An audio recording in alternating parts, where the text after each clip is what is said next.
முதல் டூட்டி பால் டூட்டி தான் நமக்கு எப்பயுமே. எல்லாருமே அந்த பழைய வீடு என்னாச்சுன்னே கேட்குறாங்க. யாரும் சாப்பிடல, அப்படி கை வைக்க அப்படி ஃப்ரெஷ்ஷாக இருக்குது. அது தெரியாத இருக்கு மாத்திர வருஷம் அடுத்த சேருவாங்க. உங்கள் ஊர்ல எல்லாம் தக்காளி கிலோ எவ்வளோன்னு மறக்காம கமெண்ட் பண்ணுங்க, தெரிஞ்சுக்குவோம். மாடி தோட்டம் என்னாச்சுன்னு கேட்குறாங்க. பழைய வீட்டில் இருந்த மாடி தோட்டம் அது என்னாச்சு? மேலேயே போகல, அடுத்து இருக்கும்போது நம்ம பார்த்து சண்டை கத்திரிக்காய் சுட்டு செய்விய, அதுக்கும் இதுக்கு என்ன வித்தியாசம்? வீட்டுக்கு போய் உள்ள போய் நம்ம எடுத்துட்டு நல்லா இருக்கு, போக முடியாது, அடுத்த முடியாது போது. புளியெல்லாம் விலை குறைஞ்சிருச்சா? புளி அதே மாதிரி தான் நிற்குது.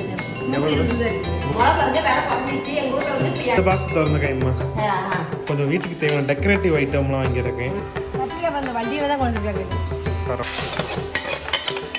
இப்போ நிறைய பேர் வந்து ஹோம் டூர் போடுங்கன்னு சொல்லி கேட்டிருக்கீங்க.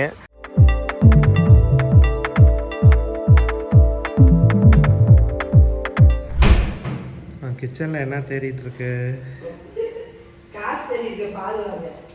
முதல் டூட்டி பால் டூட்டி தான் நமக்கு எப்பயுமே. என்னம்மா போய் வாங்கிட்டு வந்தேன்? பால் தாங்க வாங்கிட்டு வந்தேன். இங்கே என்ன இருக்குது? ஒன்றுமே இல்லை. சொரக்கை காட்டை எடுத்துட்டு வெள்ளை சொரக்கா 20 ரூபாயாம்மா. அநியாயத்துக்கு வந்துட்டேன், வேண்டாம் அப்படின்னு. எல்லாருமே அந்த பழைய வீடு என்னாச்சுன்னே கேட்குறாங்க. வா அப்படி நடந்துகிட்டே பேசு. பழைய வீடு வாடகை விட்டாச்சு, பற்றி அதுதான் பழைய வீடு நமக்கு வேணுங்கிறது. நான் தான் சொல்கிறேன், பழைய வீடு வச்சுக்கலாம். நான் தான் இருக்கிறேன். வாடகை விட்ட வீட்டை நீ திருப்பி கேட்பியா? போயிட்டு போய் அழகாக பள்ளிக்கூடம் ரொம்ப தூரமாக இருக்குது. பள்ளிக்கூடம் இங்கேருந்து 6 கிலோமீட்டர் போயிட்டு வரதுக்குள்ள யார் ஃபஸ்ட்டு அவ்வளோ தூரம் போக சொன்னா? கழுப்பாக இருக்குது. அதெல்லாம் மாட்டி சரி குடி வச்சாச்சு. பக்கத்தில் இருக்கிற சபரி இங்கே ஒரு சபரியும் கூட இல்லைங்க. இந்த பள்ளி பக்கத்துலேயே குழந்தை எழுந்து வளர்ந்து அதே ஊரில் கட்டி கொடுத்து இத்தனை வருஷம் அங்கே இருந்துட்டு திடீர்னு வந்து இந்த ஊரில் வந்து இருக்கிறதுனால எப்படினாலும் டிக்கெட்டில் ஓடி இருக்கிறனால காலையில ஓடி போய் மாறி கொண்டு எல்லா காய்கறி எல்லாம் வாங்கிட்டு வரும் பண்ணுவேன். ரேஷன் கடை பக்கம், ஆஸ்பத்திரி பக்கம், பஸ் ஸ்டாண்டு பக்கம் எல்லாமே தூரமாக இருக்குது. ஈரோடு கூட போகிறதுக்கு வழி இல்லை. நினச்சா ஈரோடு ஓடி போயிடும். அப்போ எதுக்கு வழி இல்லை? அதான் உனக்கு ஒன்றும் முடியல. வீட்டுக்கு முன்னாடி வச்சிருக்கிற அந்த முருங்கை மரத்துக்கு வந்துட்டு எல்லாருமே வைக்கக்கூடாதுன்னு சொல்கிறாங்கம்மா. சரி வைக்கக்கூடாதுன்னா தலையெல்லாம் இனிக்கிட்டு சரி வேறோட பிடிக்கிற வேண்டியதுதான். எல்லாருமே நேற்று ஒரு ஷார்ட்ஸ் போட்டிருந்தோம். ஷார்ட்ஸில் வந்து எல்லாருமே வந்து முருங்கை மரம் வந்து வீட்டுக்கு முன்னாடி வச்சா பச்சை புழு வருமாமா, கம்பளி புழு வருமாமா. புழு வருமாமா? அப்புறம் வாஸ்து பிரகாரம் அப்படி இப்படிங்கிறாங்க. அதுதான் எல்லாம் சொல்லுவாங்க. ஆமாம், அதுதான் எனக்கு ஒரு சந்தேகமாகவே இருக்குது. நான் ஓரமாக இருக்குதே நான் பார்க்குறேன். சரி இன்னைக்கு என்ன சமையல்மா? சமையல் கத்திரிக்காய் கடையிலாமா நான் ஐடியா எடுத்துக்கிறேன். நீ என்ன சொல்கிற? கத்திரிக்காய் வலிக்கு முட்டைக்கோஸ் இருக்குது, கத்திரிக்காய் கடைக்கு முட்டைக்கோஸ் வலிக்கலாமான்னு இருக்கிறேன். பாருங்கள், கம்மஞ்சோறு செஞ்சு அப்படியே இருக்குன்னு யாரும் சாப்பிடல. அப்படி கை வைக்காது, அப்படி ஃப்ரெஷ்ஷாக இருக்குது. தண்ணி இப்படி ஊற்றி ஊற வச்சு அந்த தண்ணி காலையில் வெறுவத்தில் குடிச்சோம்னா நல்லா இருக்கும். நல்லா பூலாம் நல்லா இருந்துச்சுன்னா இந்த வெயிலுக்கு வந்து கம்மஞ்சோத்து நீஸ் தண்ணி குடிச்சோம்னா உடம்புக்கு அவ்வளோ நல்லது, ஆரோக்கியம். நாங்கள் வந்து வெளியே இருந்து ஃப்ரிட்ஜில் வச்சிட வேண்டியது தான். ஏன்னா வெயில் அந்த வெயில் அடிக்கிற வெயிலுக்கு புளிச்சு போயிடுது. அதை ஃப்ரிட்ஜில் தூக்கி வச்சிடறோம். வெப்பத்தை பாரு எவ்வளோ காட்டுறாங்க. எல்லாம் 108, 106, 107 டிகிரி வெப்பம். சோறாக்குற நம்ம வெளியே அப்படியே அரிசி வாங்கி வெளியே தண்ணி வச்சோம்னு வச்சுக்கா சோறாயிரும். இந்தியாவிலேயே 2வது அதிகமான சூடான இடம் ஈரோடு தான். ஈரோடு தானா? அந்த அளவுக்கு வெயில் அடிக்குதாமா? A few moments later. மணி வேற 8 மணி தாண்டி போச்சு. இன்னும் ஒண்ணுமே செய்ய இருக்கிறேன். அரிசி ஒரு வச்சிருந்தேன். சரி முக்காப்படி போட்டிருந்தேன். சரி சோறு நின்று வெயிலுக்கு வீணா போதும் கம்மஞ்சோறு செஞ்சு வச்சுருக்கோம். அதான் ஒரு கை அரிசி நான் அள்ளி வச்சுட்டு இப்போ வந்து நான் ஒரு அரை அரிசி தான் பார்க்குறேன். மத்தியானம் கம்மஞ்சோறு குட்டிக்காடு முடிவு பண்ணியாச்சு. இப்போ அரிசி அடுப்பு வச்சுட்டு தண்ணி அளவு வச்சு போயிருக்கேன். ஒரு கை அரிசி எடுத்து வச்சுல அதை எப்படி தண்ணி மெஷர் பண்ணுவேன்? இப்போ நான் எப்பயும் 2 சொம்பு தண்ணி வைப்பேன். இப்போ 2 சொம்பு தண்ணி வச்சுன்னா போதும், எனக்கு கணக்காக இருக்கும். அதுக்கு அப்படியே 1 டம்ளர் அரிசி வேணும். அதுக்கு 2 டம்ளர் தண்ணி வைப்பேன். அந்த 2 டம்ளர் தண்ணி வச்சா வேலை முடியுது. அவ்வளோதான். எச்சா இருந்ததுன்னா என்ன பண்ணுறது? எச்சா அந்த அளவுலாம் எனக்கு தெரியும். அளவு தெரியாத இருக்குமா? அத்தனை வருஷம் அடுப்பு வேலை செய்கிறவங்களுக்கு ஓட்டு தெரியுதான்னு பார்த்துட்டு நம்ம அப்போ தான் அடுப்பில்லாத அர்த்தம். அதெல்லாம் ஊற்றிட்டு இந்த ஓட்டு தெரியுது பார்த்துட்டு அப்புறம் போட்டு வேண்டியதான். ரெடி. ஒரு 4 கத்திரிக்காய் எடுத்து இந்த அடுப்பு வச்சு மறுநாள் கடையிறேன். டைமு மீறிடுச்சு. தக்காளி இப்போ இந்த மல்லிகை 30 ரூபாய்க்கு விற்கிது. நேற்று அங்கே பஸ் ஸ்டாண்ட் வரை எப்படி நடந்து போனேன், மெடிக்கல் போகலாம். 25 ரூபாய், அங்கே 2 கிலோ 50 ரூபாய்க்கு வேணும் தக்காளி. எவ்வளோ? 50 ரூபாயா? 50 ரூபா 2 கிலோ. 2 kilo 50, kilo 25. கிலோ 25 ரூபா. நேற்று வாங்கினேன் 2 கிலோ. உங்கள் ஊர்ல எல்லாம் தக்காளி கிலோ எவ்வளோன்னு மறக்காம கமெண்ட் பண்ணுங்க, தெரிஞ்சுக்குவோம். ஏன் மற்ற இடத்துல 30 ரூபாயா? நான் இன்னும் 30 ரூபா வீட்டு பக்கத்தில் 30 ரூபா, கொஞ்சம் தள்ளி போனோம்னா இது ஒரு கிலோமீட்டர் நடந்து போனால் ஒரு 5 ரூபாய்க்கு கிடைக்குது நமக்கு. 2 கிலோ 10 ரூபாய்க்கு கிடைக்குது. நேற்று அப்படியே நடந்து போனதுக்கு 2 கிலோ தக்காளி 50 ரூபாய்க்கு வாங்கிட்டேன். அது இங்கே வாங்கியிருந்தா 60 ரூபா 2 கிலோ. எவ்வளோ சண்டை செலவு வச்சு அடுக்கி வச்சிருக்கோம் உங்களுக்கே தெரியுமே. பாரு எதுவுமே இல்லை, மாவு, கம்மஞ்சோறு, பால், தக்காளி பழம் இதுதான் இருக்குது, ஒரு எலுமிச்சை பழம். இங்கே சந்தை ஒரு சின்னதாக மின் சந்தை மாதிரி தான். அது இந்த வாரம் வெள்ளிக்கிழமை ஓட்டி வச்சிருந்தேன். சந்தைக்கு போனோம், காய்கறி எதுவுமே வரல. இந்த வாரம் சனி சந்தைக்கு போகலாம். நிறைய பேர் சனி சந்தை வீடியோவும் போடுங்கன்னு கேட்குறாங்க. இந்த வாரம் சனி சந்தைக்கு போயிட்டு வீடியோ எடுத்து போகலாம். தூரமாக இருக்குது. பரவாயில்ல, போயிட்டு வரலாம். இங்கே பாருங்க, ஃப்ரிட்ஜில் இந்த லப்பர்லாம் கல்டு வருது. இதுக்கு ஏதாச்சும் டிப்ஸ் இருந்தால் சொல்லுங்க. நாங்களும் ஃபுல்லாக அழுத்தி விட்டோம், ஆனால் வந்துட்டு இதாக மாட்டேங்குது.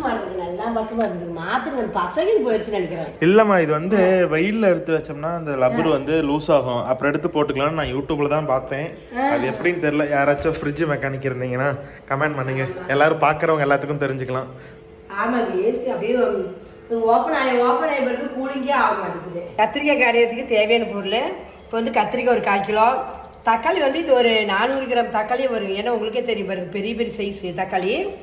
இது ஒரு தக்காளி, இந்த 2 சேர்ந்தாவே 1/4 கிலோ வரும். ஒரு 400 கிராம் தக்காளி எடுத்து வச்சிருக்கிறேன். ஒரு 5 தக்காளி, ஒரு 5 தக்காளி எடுத்து வச்சிருக்கிறேன். ஒரு 6 கத்திரிக்காய் எடுத்து வச்சிருக்கேன். கொஞ்சம் சின்ன வெங்காயம், ஒரு கட்டி பூண்டு, இதெல்லாம் எடுத்து வைக்கணும். சின்ன வெங்காயம் விலையேறி போச்சு. அடுக்குது பள்ளிக்கூடத்தில் ஒருத்தர் விற்றாங்க, 4 கிலோ 100 ரூபான்னு போட்டாங்க. நல்லா பறந்து போச்சு வெங்காயம். சத்தியாக தான் சொன்னான். சரின்னு போய் பார்த்தா 4 கிலோ தான். இந்த டீச்சர் எனக்கு வாங்கிட்டு வாக்கினாங்க. சரி 4 கிலோ தான் இருந்தது. நான் 2 கிலோ, டீச்சருக்கு 2 கிலோ, 4 கிலோ நேற்று அதில் ஒரு 2 கிலோ வாங்கினேன். இதே சைஸ் தாங்கண்ணே. 4 கிலோ 100 ரூபானா 1 கிலோ 25 ரூபா. பரவாயில்லண்ணே. மற்ற இடத்துல எவ்வளோ? 3 வாரத்துக்கு முன்னாடி 40 ரூபாய்க்கு சொன்னாங்கண்ணே. இந்த போன வாரத்துக்கு முந்தின வாரமே 40 ரூபா. நாங்கள் போன வெள்ளிக்கிழமை வாங்கலையே, அதெல்லாம் எனக்கு விலை தெரியல. அது விலை இறங்குமா, அதனால தான் விலை கம்மியாக கொடுக்குறாங்க. வெயில் காலத்தில் எப்பயுமே வெங்காயம் விலை கம்மியாக தான் இருக்கும். ஆனால் இந்த சீசன் முடிஞ்சிச்சுக்கண்ணே.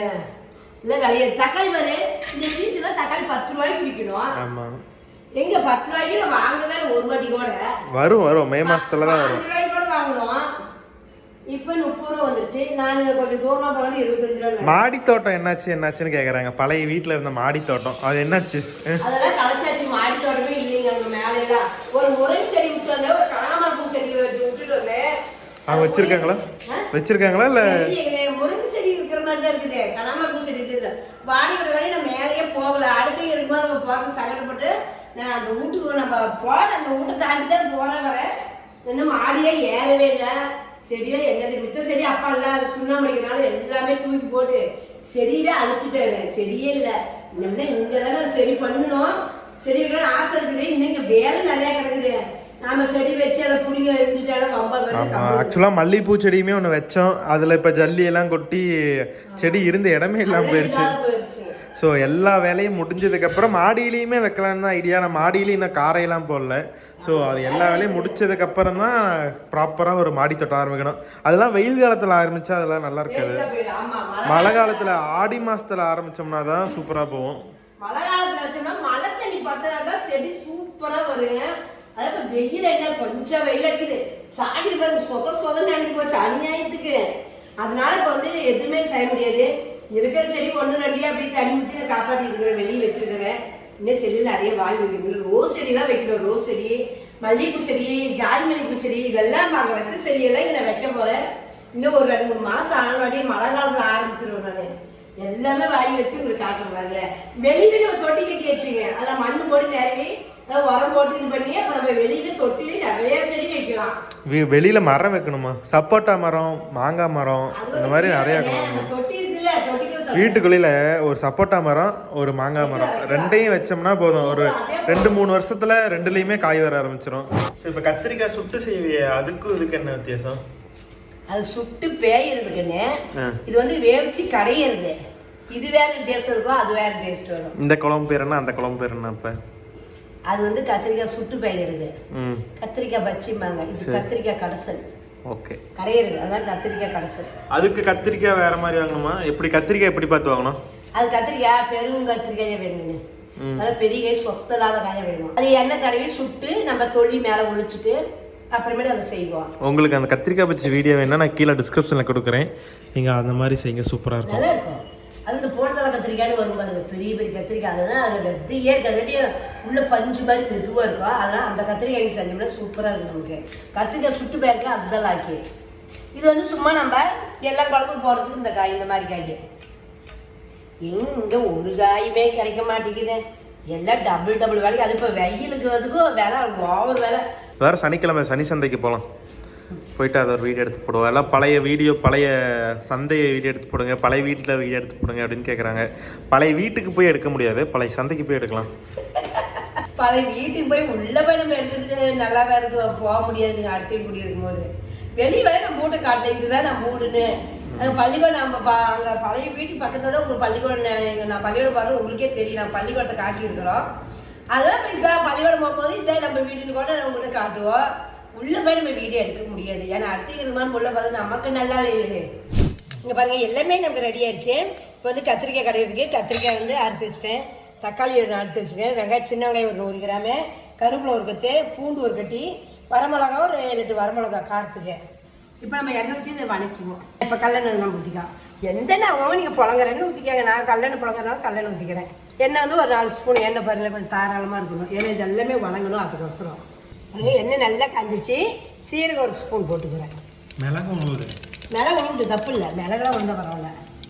இப்போ வந்து நான் பாருங்க, இப்போ இதில் வரமிளகாயும் கருவேப்பிலை தலையும் இப்போ முன்ன போட்டுக்கலாம். எண்ணெய் கொஞ்சம் செவக்கணும்னா அது போட்டுக்கிறேன். கிளம்பிட்டு இப்போ பூண்டு வெங்காயம் போட்டுக்கிறேன். இது கொஞ்சம் வதங்கின மாதிரி நான் தக்காளி சேர்த்துக்கிறேன். தக்காளி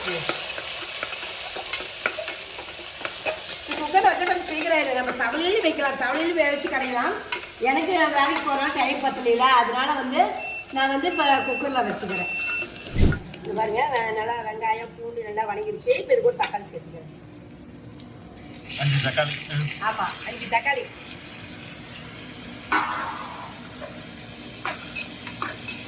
பாருங்க, நல்லா பொடிசாக இருக்கணும், பெருசு பெருசாக இருக்குன்னா வேகிறதுக்கு லேட் ஆகும். இதை சீக்கிரம் ஒரே விசில் குழம்பு வெந்து போயிடும். மீன் 2 விசில் நம்ம விடலாம், அவ்வளோதான். அது மாதிரி இது தேவையில்லை, 1 விசிலே வெந்துடும். நல்லா இப்போ வணக்கி விட்டுக்கிறேன். இந்த குழம்பு வந்து சாப்பாட்டுக்கும் நல்லா இருக்கும், இட்லி தோசைக்கு அதுக்கும் சூப்பராக இருக்குது இந்த குழம்பு. மஞ்சத்தூள் பாருங்க, ஒரு ஸ்பூன் மஞ்சத்தூள் போட்டுக்கணும். உப்பு பாருங்க, தேவையான அளவு உப்பு ஒரு ஸ்பூன் போட்டுக்கணும். சாம்பார் தூள் கூட அது ஒரு வாசம் நல்லா இருக்கும். அதெல்லாம் பாருங்க, ஒரு ஸ்பூன் சாம்பார் தூள். ஏன்னா மிளகா காரணம் மிளகா நிறைய போட்டுக்கிறேன், அதனால தான் கொஞ்சமாக சாம்பார் தூள். கொஞ்சோடு புளி போட்டுக்குவோம். புளியெல்லாம் விலை குறைஞ்சிருச்சா? புளி அதே வழிக்கு தான் நிற்கிறது, 120 தான் இருக்குது. 120 பாருங்க, ஒரு கொட்டை புளி போடலாம். ஏன்னா சோத்துக்கும் போது கொஞ்சம் புளி வேணும். அது இட்லி தோசைக்காக தான் நீங்கள் புளி போடாதே கிடைங்க. இதையும் சேர்த்துக்குவோம். நெல்லிக்காய் ஒரு நெல்லிக்காய் சைஸு எல்லாம் போட்டு நல்லா வணக்கிக்குவோம். இங்கே தெரியும் பாருங்க, நல்லா கொதிச்சு வேகுது. இப்போ இது கூட வந்து தண்ணி சேர்த்துக்குவோம். தண்ணி வந்து நம்ம ஒரு 1/2 சொம்பு தண்ணி வச்சுக்கலாம். காய் ஏன்னா கடைஞ்சாலும் தண்ணி நமக்கு தேவை, அதான் ஒரு 1/2 சொம்பு தண்ணி போதும். தண்ணி பாருங்க அளவு, நான் ஒரு சொம்பு எடுத்தேன், 3/4 சொம்பு தண்ணி நான் ஊற்றிட்டேன். இது வந்து மூடி போட்டு ஒரு விசில் விட்டுக்குவோம். விசில் விட்டு நம்ம கடைஞ்சோம்னா ரெடி குழம்பு. அவ்வளோதான், ஈஸியான குழம்பு, சூப்பராக இருக்கும் தெரியுங்களா. எல்லாத்துக்கும் இட்லி சாப்பாடு தோசைக்கு சப்பாத்திக்கு எல்லாத்துக்கும் சாப்பிடலாம். சரி, இது வேகட்டும், கடைக்கு நான் பார்ப்போம். மிளகா பாருங்க, விலை குறைஞ்சிச்சு. எங்கள் ஊரில் வந்து இப்போ 200 ரூபாய்க்கு விற்குது. நான் வந்து 250 ரூபாய் விற்கும் போது 2 மாதத்துக்கு முன்னாடி மாடி அரைச்சிட்டேன். 250 ரூபா வாங்கினேன். கொத்தமல்லி வந்து 100 ரூபாய்க்கு தான் வாங்கினேன். இப்போ வந்து கொத்தமல்லி 115 ரூபாய்னாங்க. நான் மாமூலாக வாங்குற கடை எதுக்கு 115 ரூபாய் 100 ரூபாய்க்கு தான் நான் வாங்கினேன் அப்படின்னு. சரி வாங்கிக்க பாரு, கொத்தமல்லி 1 கிலோவும் மிளகா 200 ரூபாய்க்கு வாங்கிடுவேன். எதுக்கு? அதான் மிளகாத்தூள் அரைச்சிட்டு இல்லை மறுபடியும் இருக்கு.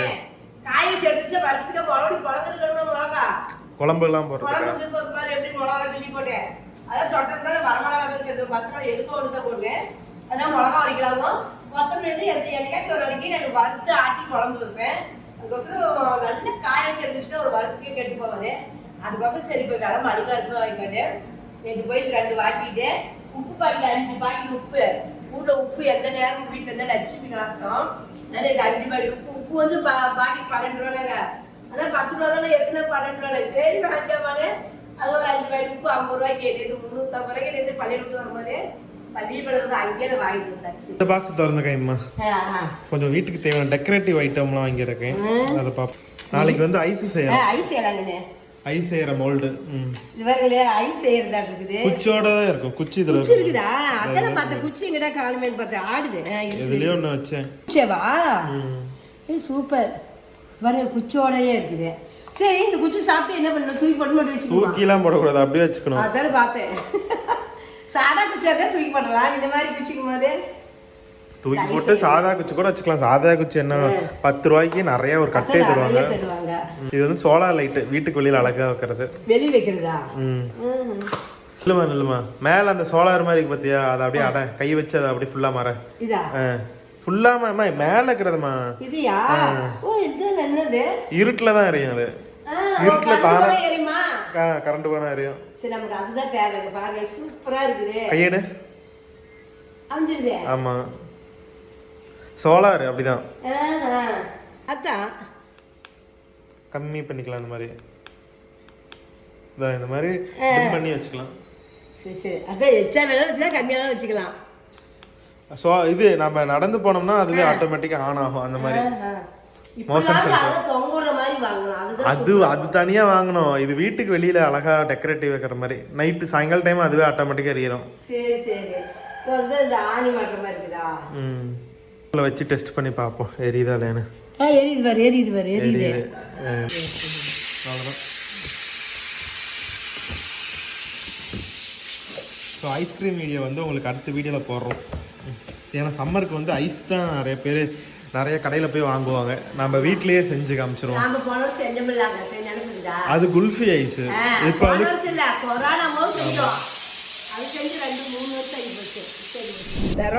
பரவாயில்ல, அரை கிலோ 5 ரூபா. எவ்வளவு? ஒரு பாக்கெட் 5 ரூபா எமகனே. 2 பாக்கெட் 30 ரூபா. நான் 25 ரூபா போட்டு வாங்கிட்டு வந்தேன். காட்டுக்காரன் தான் கொண்டு வந்துட்டாங்க. பாக்கெட் பரவாயில்ல, பள்ளி கடைக்கு பரவாயில்ல. பாருங்க பழைய காயின் 1 ரூபா காயின். இந்த காயின்லாம் பார்த்துருக்கேம்மா. என்ன காயின்? ஃபர்ஸ்ட்லாம் வந்துச்சுல, இப்போ அந்த காயினே காணும். இதெல்லாம் பார்த்துருப்பேன், ஆனால் இந்த காயின் இப்போ எல்லாம் புழக்கத்துலேயே இல்லையில. இந்த காயின்லாம் பார்த்தே பல வருஷம் ஆச்சு, அதனால தான் உங்களுக்கு காமிக்கிறேன். பரவாயில்ல. வீட்டுக்கு வெளியிலேயே வந்து அடிக்கடி இந்த மாதிரி காட்டில் இருந்து கொண்டாந்து வியாபாரம் பண்ணுறவங்க வராங்க. ஸோ நிறைய பேர் வந்து ஹோம் டூர் போடுங்க, ஹோம் டூர் போடுங்கன்னு சொல்லி கேட்டிருக்கீங்க. ஸோ உங்களுக்காக வந்து கண்டிப்பாக அடுத்த வீடியோ வந்து ஹோம் டூர் போடுறேன். அதனால் அப்படி சொல்லிடுது. அந்த நகர் நீங்கள் ஓடி வர முடியாதுல்ல. எப்படின்னா உங்கள் சொந்த தோட்டத்துலேருந்து எடுத்துகிட்டு வருதாங்கண்ணா? சரி சரிங்கண்ணா. எப்படி டெய்லியுமே அறுவடை பண்ணிடுவீங்களா? வாரத்தில் 2 நாள். ஓகே ஓகேண்ணா. எப்படிண்ணா என்னென்ன போட்டிருக்கீங்க? கத்திரிக்காய் மட்டும்தானா? சரி சரிங்கண்ணா. ஆட்டுக்காரர்கிட்ட கத்திரிக்காய் வாங்கி அப்படியே ஃப்ரெஷ்ஷாக குழம்பு சூப்பராக இருக்குங்க, நல்லா இருக்கும். சரி, கொஞ்ச நாளைக்கு முன்னாடி வந்துருந்தாரு, இப்போ தான் நாங்கள் கத்திரிக்காய் தான் கிடைக்கிறோம். சந்தையில் வேணுறது கைட்டு இப்போ தான் வேக வச்சு வச்சுக்கிட்டு ஒரு சரி வந்தீங்கன்னா சத்தம் வருவீங்களா? விசில் வந்துச்சு. நான் தான் கத்திரிக்காய் வாங்க போனேன். சவுண்ட் நல்லா ஒரு 3 விசில் அது பாட்டுக்கு வந்துச்சு. வட்டும் போட்டு விட்டாச்சு. இங்கே பாருங்க, நம்ம செடியில் செண்பக பூ நல்லா வெடிச்சிருச்சு. பொறிக்காதனால நல்லா அழகாக வச்சுச்சு. இப்படி வந்து போச்சுனால 3 விசில் விட்டங்காட்டியும் கையில் தொட்டதுக்கும் புதக்கு போது நல்லா போகுது. இப்போ நம்ம கடைஞ்சிக்கோ. ஏன்னா இதில் எல்லாமே போட்டாச்சு. தண்ணி எடுத்துவிட்டு எடுத்து நம்ம கடையிற வேலை தான். தண்ணியில் பாருங்க பாருங்க எடுத்து வச்சுட்டேன். ஏன்னா தண்ணியும் நம்மளால கடைய முடியாது. அதான் தண்ணி எடுத்து வச்சு கடைஞ்சிட்டு தண்ணி நம்ம வேணுங்கிற அளவுக்கு இதில் சேர்த்திப்போம். தண்ணி இருந்தால் கடைய முடியாது. கடை முடியாதுக்குண்ணே, தெரிக்கும் இல்லை கடையிறதுக்கு எஸ்வா வராது. அதுக்கோசரம் தான். ஸோ டஸ்ட்பினை வந்து அங்கே வைக்க வேண்டாம்னு சொன்னதுனால கொண்டாந்து இங்கே வச்சுட்டோம். ஆனால் ஒவ்வொரு டைமும் அங்கேருந்து இவ்வளோ தூரம் வந்து போடுற மாதிரி தான் இருக்குது. ஆமாம், கஷ்டமாக இருக்குது. எஸ்வெல்லாம் எனக்கு வரல. அங்கேனா டக்குன்னு கைக்கு அப்படியே வேலை செய்யலாம். இது வந்து வேலை அதிகமாக இழுக்குது எனக்கு. வேலை லேட் ஆகுது. வேலை ஒவ்வொரு வேலையும் வந்து செஞ்சுட்டு இருக்கிறதுக்கு. வேற இப்போ நம்ம கடைஞ்சிக்கோ. இதை A few moments later. ஒரு ஸ்பூன் எண்ணெய் ஊற்றி நம்ம தாளிச்சு ஊற்றி எடுத்து ஊற்றிப்போம். ஏன்னா ஃபஸ்ட்டு நான் கடுகு போடலையும். அதே இப்போ வந்து கொஞ்சம் கடுகு போட்டு கொஞ்சம் வடகு போட்டு கருவேப்பிலை தள்ளி போட்டு தாளிச்சு எடுத்துதுன்னா குழம்பு ரெடி. பாருங்கள், வடகு ரெடி பண்ணி வச்சுக்கிறேன். இந்த வடகத்துக்கு போட்டு கொஞ்சம் தாளிச்சு ஊற்றிட்டா நல்லாயிருக்கும். கருவேப்பிலை இதில் கொஞ்சம் போட்டுட்டேன். வேறு கடவுளுத்தம் பருப்பு பாருங்கள். கடவுளுத்தம் பருப்பு 1 ஸ்பூனு. ஏன்னா நான் முதலுக்கே தாளிச்சு ஊற்றலை. 2வது தான் இப்போ தான் தாளிச்சா அதை நல்லா இருக்குன்னு 2வது இப்போ தான் தாளிக்கிறேன். முதல்ல வந்து சீரகம் மட்டும்தான் நான் போட்டேன். பொரிஞ்சிருச்சு. பருப்பு நான் குறைச்சிட்டு இந்த வடகமும் கருப்பு தள்ளி போட்டேன். சரிச்சு இதில் எடுத்து ஊற்றிக்கிறேன். அடுத்து அமைச்சிட்டு நான் எடுத்து ஊற்றிக்கிறேன்.